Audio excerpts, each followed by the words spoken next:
2 more days, they're almost winding down. Leaving Seems like Ronda. there's still a lot of fervor for the movement.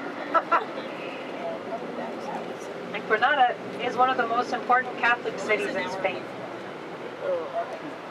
Here's the landscape north of Ronda on our way to Granada.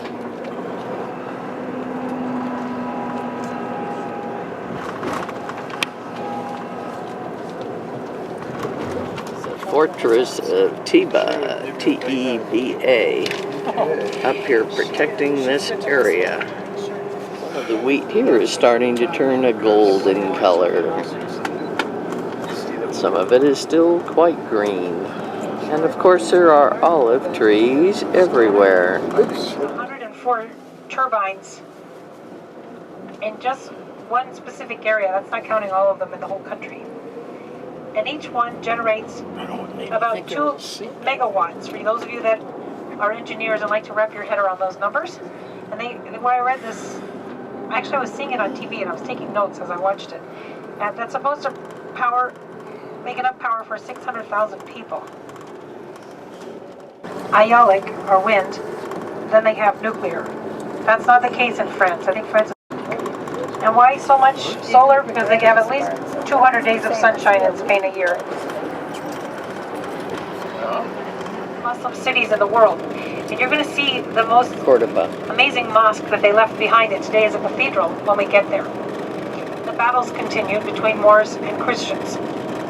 And as they would take places, they would put the name de la Frontera beneath the throne and ran kind of a reckless, riotous type of leadership of the Moors and ran them up through Santiago, this famous shrine to St. James up in the northwest of Spain. They stole the bells from the church and they dragged them back on slaves' backs all the way to southern Spain, flipped them upside down and filled them with olive oil to make lamps out of them. From Burgundy, the 2 Burgundian princes, they helped Alfonso fight the Moors, and as a reward for their bravery and their courage, he married them off to 2 of his daughters, and he gave them those 2 chunks of land that today form Portugal. Between 1000 and 1100.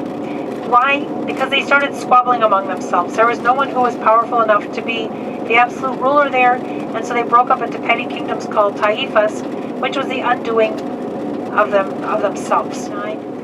And the only remaining kingdom that was left was the kingdom of Granada, that extended down to Malaga, to Gibraltar, to Marbella, where we've just come from. And was the heart of Granada, where we're going right now.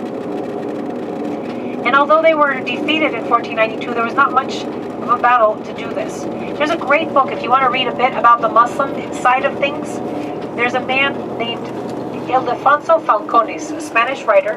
His books have been translated to English. He wrote one book about what it was like to be a Jew in medieval times, called The Cathedral by the Sea. And then he wrote a book about what it was like to be a Muslim. And he really has compassion for the people that were fighting against the Christians, and it's a very interesting perspective. And although she catered to every need of Abu al-Hassan, she was doing that with great interest. July, and the highest she just peak wanted is her about son to become the next king, to be the next ruler of the Alhambra. So she was pretty evil. And this is probably the environs around Granada. Of course, here we have bales of hay, so we have agriculture right next to the city.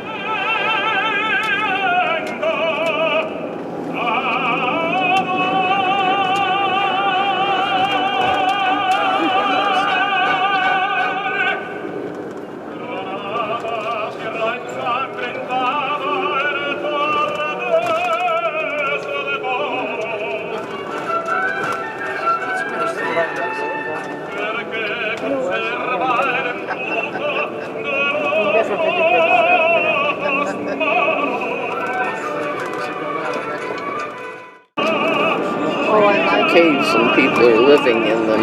There's another one, not as scenic, now to the right.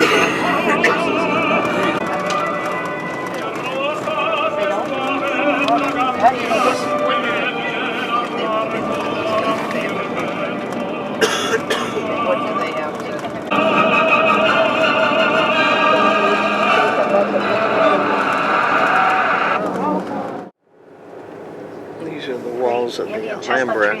flowering right now, as long as it's finished. They were doing a restoration project on it last year. That was the way in. And it had a huge wooden door reinforced with metal. We're in Granada on Good Friday, and there will be a procession soon, but we'll be getting ready for dinner at 6:30. I see this street's blocked off.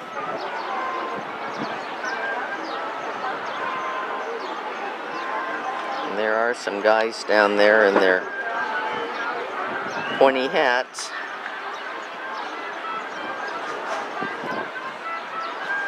Oh, there's the band. About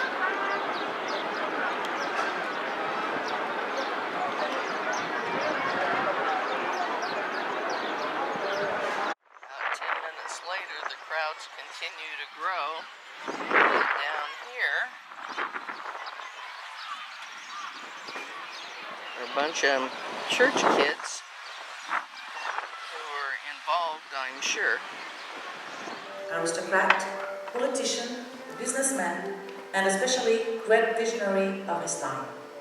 Besides the Hotel Alhambra Palace, he also built a hotel in Sierra Nevada called Hotel del Duque, which was equipped with its own power station, and, as incredible as it seems, he also created the tram to transport clients from Granada to Sierra Nevada. He manages the hotel with great success and transforms it through the casino into institutional, social, and cultural center of the city of Granada. Through theater cinema runs the fun nightlife of Granada, participating in characters such as Federico García Lorca, Manuel de Falla, José María Rodríguez Acosta, Ángel Barrios, and many others.